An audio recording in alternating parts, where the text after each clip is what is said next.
Chapter 8. Maps, Griffins, and Conclusions. Quiet.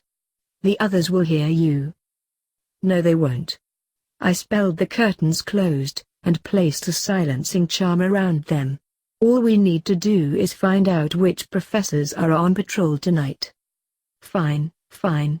Bloody hell. Look at that. Salazar Slytherin just appeared on the first floor. Salazar Slytherin? Where do you think he's going? I have no clue. Wait. He just disappeared. There. Third floor. I bet he's going after that dog. Why? How am I supposed to know? It was a rhetorical question. Maybe he is going to kill that dog. Would you be sad? No. That thing was scary. Why is Salazar Slytherin slinking around the castle after curfew, going after a three-headed dog, and not dead like he is supposed to be? I have no idea. He's just standing there. Maybe he is in shock. I know we were. Nope. There he goes. Maybe he is running away now. He is going to run into Filch. Nope. It looks like Filch walked right by him. How did Filch not see him? I don't know. I wonder what he is doing. He is just standing there outside the door to the third floor. I don't know, but Filch is long gone now. He's on the move, and he just disappeared again. Think he's retracing his steps. Let's see where he goes. Maybe we can solve this mystery. Okay, first floor again.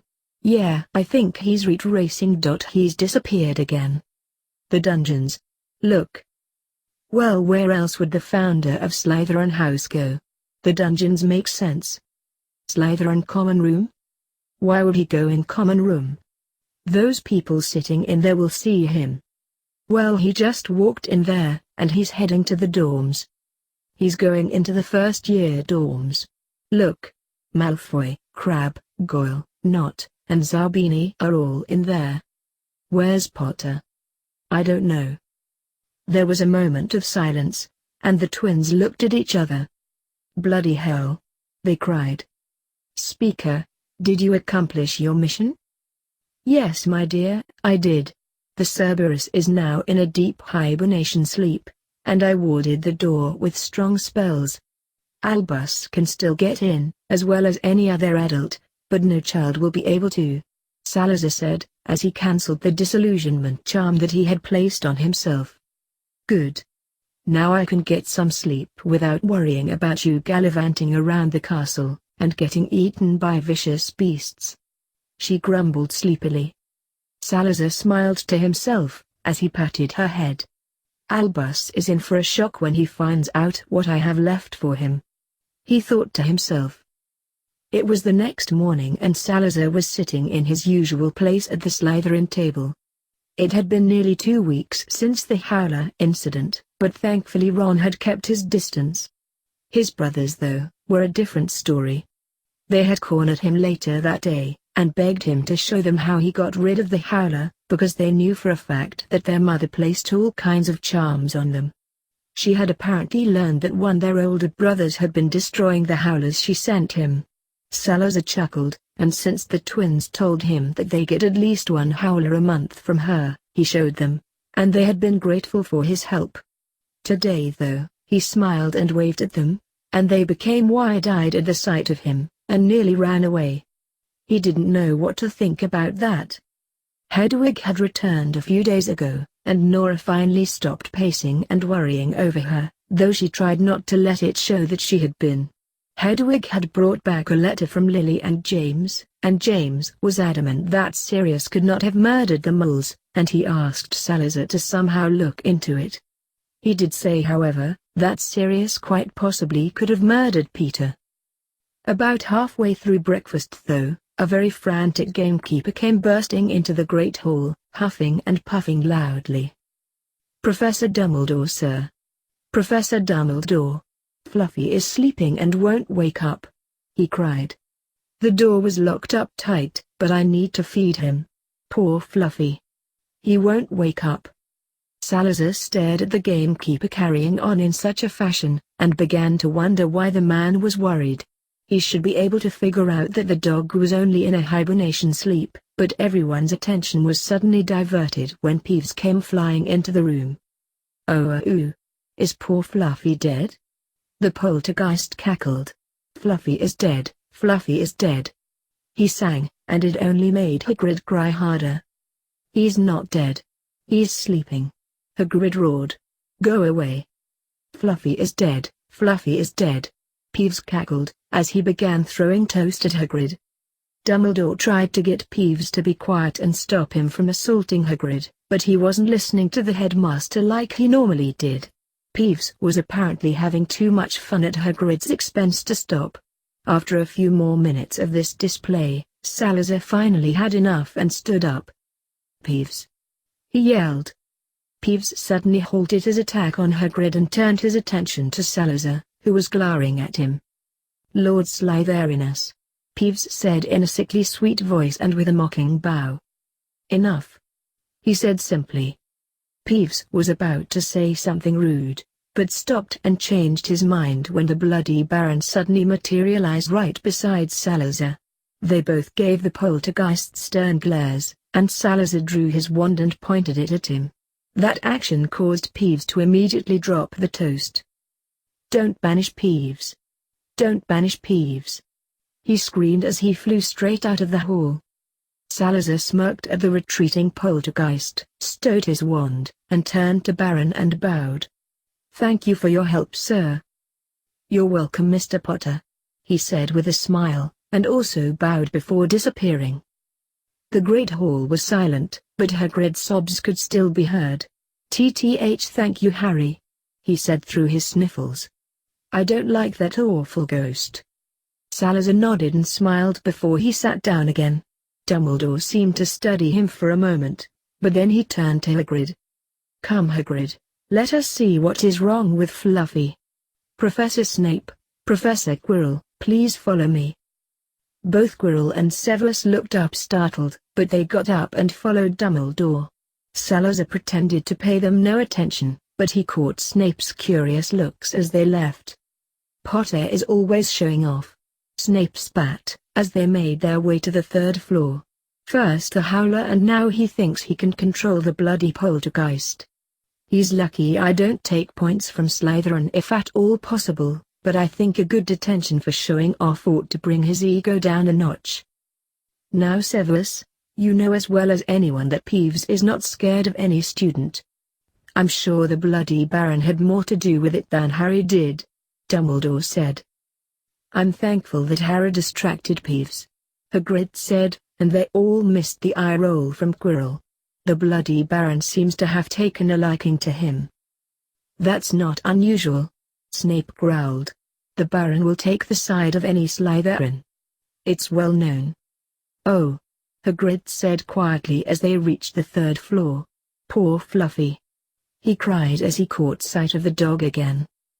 Quirrell let out a yelp and hung around the doors, but the others went to investigate Fluffy.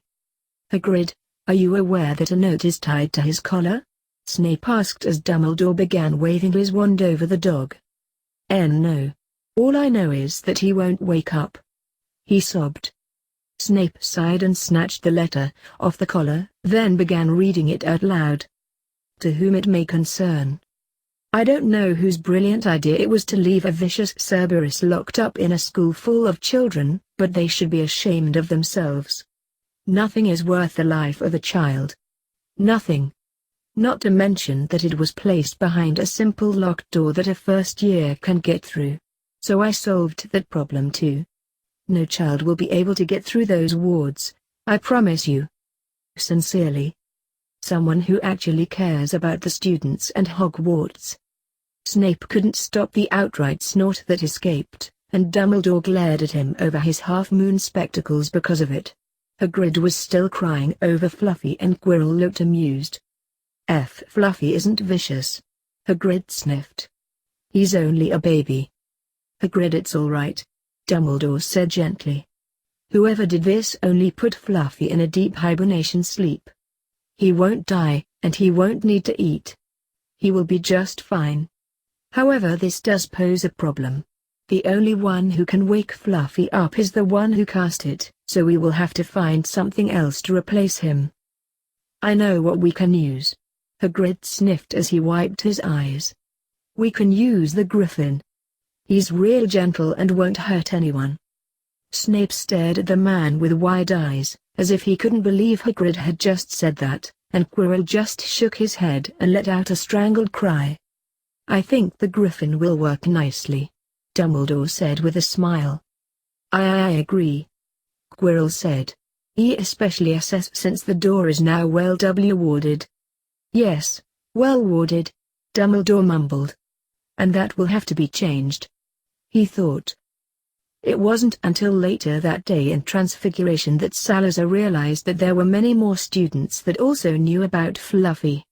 He had overheard some of the Ravenclaws whispering about the three-headed dog, and nearly broke his quill in half because he was so angry. How in the world could Albus condone that beast to be inside the castle? I understand the trapdoor needs to be guarded, but there are many spells that can do the job just as good. Why doesn't he use them? Mr. Potter, did you hear me? Salazar jerked out of his thoughts and looked up.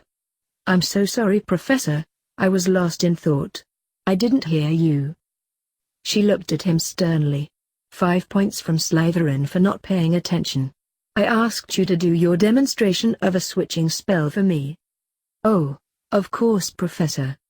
I'm sorry, he replied, and switched the front cover of his textbook into a lily pad. Very good, Mr. Potter, and now switch it back, she said, and he did. Excellent. Full marks for today, Mr. Potter, and you're exempt from the essay. Salazar gave her a grateful smile. Thank you.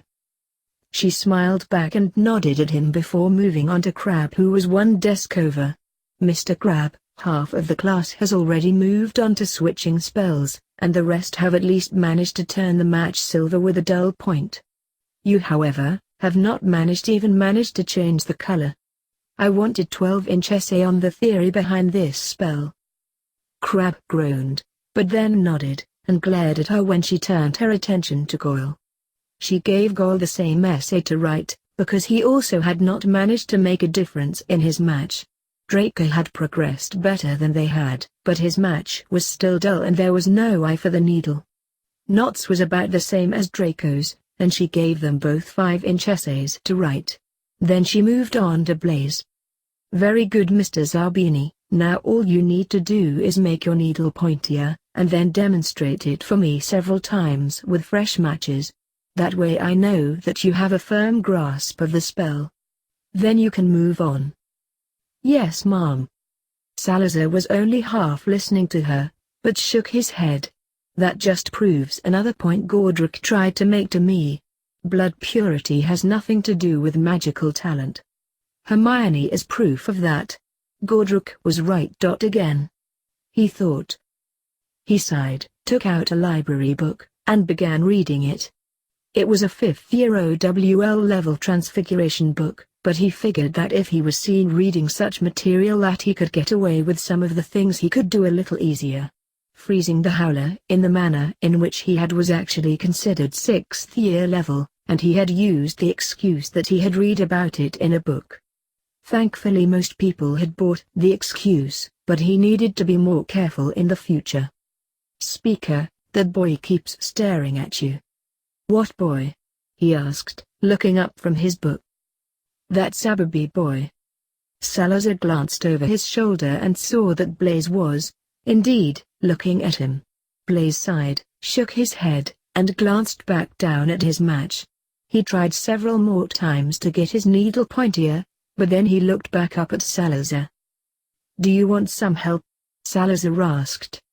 Blaise nervously glanced at Draco, who was now scowling in his direction, but Blaise furrowed his brow and glared at him. Then he turned to Salazar. Yeah, if you don't mind. Salazar smiled, got up and sat in the empty seat next to him. He studied Blaise's needle and nodded. You have a firm grasp of the theory, but I don't think you have the determination to complete it. What do you mean? Blaise asked in confusion. Let me ask you something. What is the strongest jinx that you can cast successfully? The leg locker jinx. Okay, so when you cast that jinx at someone, you really want that person's legs to lock up, right? Yeah, Blaze said. Salazar smiled. So you have the determination to cast that jinx successfully, right? Blaze's eyes lit up. I think I get it now. Theory is good, because you have to understand what you are doing, but determination, concentration, and intent play a big part in the practical application. You have to want it. So try again, Salazar said, motioning toward the needle. Blaze took a deep breath, stared at his needle for several seconds, and then said the incantation. He smiled and held his perfect needle up for inspection. Good job, Salazar said with a smile, and then he raised his hand. Yes, Mr. Potter? Can we have some extra matches so that Blaze can practice on some fresh ones before showing you? She smiled at them. Of course. They are on my desk. Salazar got up and grabbed some, then hurried back to Blaze so that he could practice. After a few tries, he was able to get the first one down, then he was able to get the rest with no problems. Salazar moved back to his desk, and watched as Blaze demonstrated the spell for McGonagall. After she had him change 3 matches into needles, she finally advanced him to the switching spells. Salazar smiled them, turned around, and continued to read his book. Hey Potter. Yes? He asked, turning to look at Blaze. Thanks. He nodded. You're welcome. If you want my help, just ask. I'll be happy to do what I can. I will, Blaze said with a small smile, and then began reading about the switching spells. Speaker, is that Zabby boy our friend like Bushy and Bottom? I don't know. Time will tell. All right then. I won't bite him. Salazar laughed. You and your need to bite people. It is always good to remind people that I am the deadliest snake in the world. I consider it a valid threat. Ah, I see. I will bite you too, if you forget that, she said with a small gleam in her eyes. Salazar laughed again. Then I won't forget. Good, because then I won't have anyone to talk to, except maybe Pigeon, and I don't even like her, she said, as she coiled up on the desk to take a nap. Salazar just chuckled and patted her head. If you say so, my dear. A griffin? Salazar yelled. I'm afraid so, sir. Severus replied. Snape had found Salazar in the common room that evening and said that the headmaster wanted to see him, but that was a ploy to get Salazar alone to tell him what happened earlier that morning. Salazar was obviously none too happy about the new guard for the trap door. They plan to move Fluffy out tonight, and bring the griffin in, he said with a roll of his eyes. Well, at least my wards will be in place. Half the school knows about that blasted Cerberus. Apparently other students have gotten curious and went to investigate. It's only by Merlin's good graces that no one has been mauled or eaten by the thing. No one is missing, are they? Salazar asked sarcastically. Snape shook his head and sighed. No, they aren't, but about your wards, I think Albus is going to take them down. I've seen that look on his face before, and I don't think he was none too pleased with the suggestions in your note. If he takes down that ward, I promise you that he won't like what I do next. As for the note, well, I was going to sign it sincerely, not a bloody Gryffindor, but I thought that would have been too petty and obvious. Snape snorted. It would have been funny though. Yes, it would have. Especially to see the look on Albus's face. Salazar said with a grin, but then he sighed. Nicholas is not going to like this. How much longer until the stone is in place? I'm not sure, but I think it will be in place shortly after Christmas. Christmas?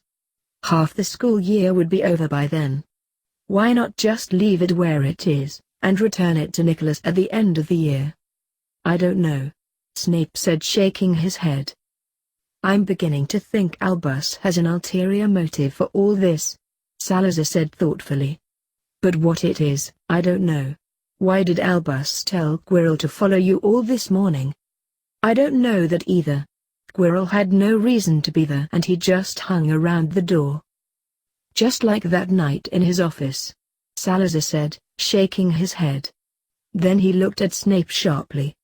Do you think Albus knows that Quirrell is working for Voldemort? Snape stared at him. I don't know. Why would he let Quirrell know about the stone? Why would Albus ask for his help in protecting it? Not all of the professors know that it's here. Just those of us protecting it. Nicholas told me that Albus convinced him that Voldemort was on the move, and was actively seeking a way to regain a corporeal body. This I believe. What I don't believe is Voldemort's sudden interest in the stone. Why now? Why not 5 years ago, or 10 years ago for that matter? Why now? The stone has always resided with Nicholas, and was never in danger. Voldemort would not have been able to get it, if it still resided with Nicholas. The stone is well known, so it has always been well protected. I know this because I invented the spells that protected it, Salazar said. I know that Albus placed the stone in Gringotts when it was given to him. I also know that he sent Hagrid to get it.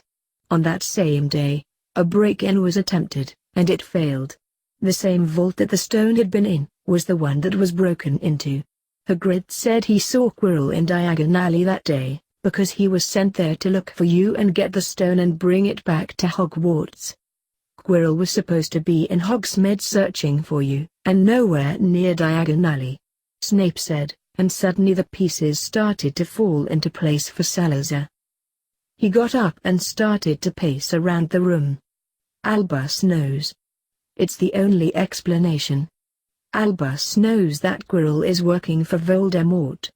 You said yourself that Albus knew that Voldemort was in Albania. I'll bet all my galleons that Albus let slip in front of the wrong person, probably Quirrell, that the stone was coming here, and Quirrell went to go find Voldemort to tell him. Voldemort would know about the stone's existence and he would be tempted to come for it. This is a trap, Salazar said suddenly, and looked over at Snape. This is a trap for Voldemort. Albus wants to draw him out. In the same year that Harry Potter comes to Hogwarts, Snape said suddenly, as if the thought had just dawned on him. Salazar stared at him. You don't think that he wants to force a confrontation? Yes, I do. Albus has talked about nothing but you for the last 6 months. Harry this. Harry that. How powerful is he? Yada, yada, yada. That bloody Gryffindor! Salazar shouted, and blew up several empty cauldrons that Snape had stacked up in the corner of his office. How dare he put an 11-year-old child in this kind of danger? This is preposterous. Salazar sat there seething for a good 10 minutes before he calmed down. He could not believe that the leader of the Light would do this. It was simply unthinkable. What do we do? Snape asked. Well, I'm not going to play Albus's game. That's for sure. I don't know exactly what I will do yet, but I'll think of something. I do want to let Lily and James know what is going on though, as well as Nicholas. Oh, he is going to be angry. I am seriously glad that I am not Albus Dumbledore right now, Salazar said with a small chuckle. But I want to be a snake in the grass when Nicholas gets a hold of him. That will be an interesting confrontation to see. And in the meantime? In the meantime, I will check the wards around the door to the 3rd floor every night, and every time it can be opened with a simple unlocking charm, I will reward it. I can't really lock it down until the stone is in place, but once I have it, Albus is going to wish he never tangled with me, because I am going to make his life miserable. Can I watch? Salazar laughed. You'll have a front row seat, my friend. Later that night, Salazar stood under a disillusionment charm on the landing of the 3rd floor and watched as Hagrid, Dumbledore, Snape, McGonagall, and Quirrell levitated the sleeping Fluffy out. He stood there for almost 20 minutes until they came back with a very large ferocious-looking griffin that clearly looked like it didn't want to be indoors. Once they wrestled the beast inside, they closed the door and locked it. All of the professors looked relieved that it was over, but Snape, McGonagall, and especially Quirrell looked like they didn't agree with the new guard. Albus thanked them for their help, and sent them away before turning toward the door. He studied it for a minute, then began dismantling Salazar's wards. Salazar watched as each part of the wards glowed red as they dissolved before his very eyes, and his blood boiled with anger. He absolutely could not believe what he was seeing. This has to be done. It's for the greater good, Albus said with a satisfied nod after he was finished, and then he left. Salazar stood there for another 10 minutes or so before he moved towards the door. He checked it for monitoring charms and found none, so he proceeded to reward the door. The door glowed with a series of blue lights as each ward was replaced, and he stepped back with a scowl.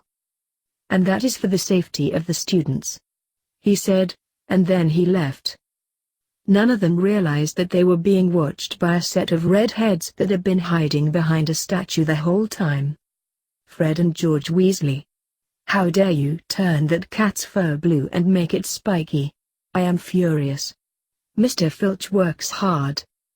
"It's melting, George," Fred yelled, as he struggled to keep the howler frozen. "I can't remember the spell. To keep the castle clean. He does not need you to." "Speaker, should we help them?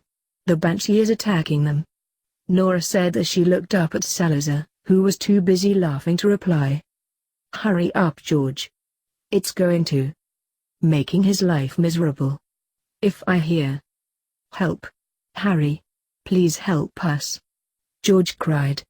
"I can't remember the spell for the block of ice." "That you too." Salazar stopped laughing long enough to run across the room, with his wand drawn and aimed at the howler. He actually missed the howler and encased a goblet with the ice instead, but when he got closer, he was able to hit the howler. "Have acted out of line again. Glacis obstructionum," Salazar cried again, and the howler fell to the table. Fred and George let out a sigh of relief, and George levitated it and sent it flying into the back wall of the Great Hall where it shattered. "There. That should. I will not be happy." "I will." "Fred!" George yelled over the screeching, while holding his hands over his ears. "You didn't keep the howler frozen." All three of them ran to the back of the room where the howler was still screaming. This time George froze the howler, and Salazar once again encased it in the block of ice. Fred didn't even try to shatter it, he just picked it up and tossed it out of the open window behind him. "Well, that's one way to do it," Salazar said, as they watched it fall to the ground. "Oh no. It didn't shatter," Fred cried. "I think the ground is too soft," George said, and then burst out laughing. "I wonder how long it's going to take for it to melt." "A galleon says it will be during 4th period," Fred said. 5 galleons says 5th period, Salazar said with a grin. The twins looked at him in surprise, but then they grinned. "You're on," they said in unison, then they all started laughing. Salazar was in defense class when it melted. That was 4th period. He lost the bet. Hey guys, what's going on? Thank you so much for watching today's episode. If you guys want to watch more like it, please subscribe to my channel and become part of the video game fanfiction plot. And please leave a comment down below and hit that like button.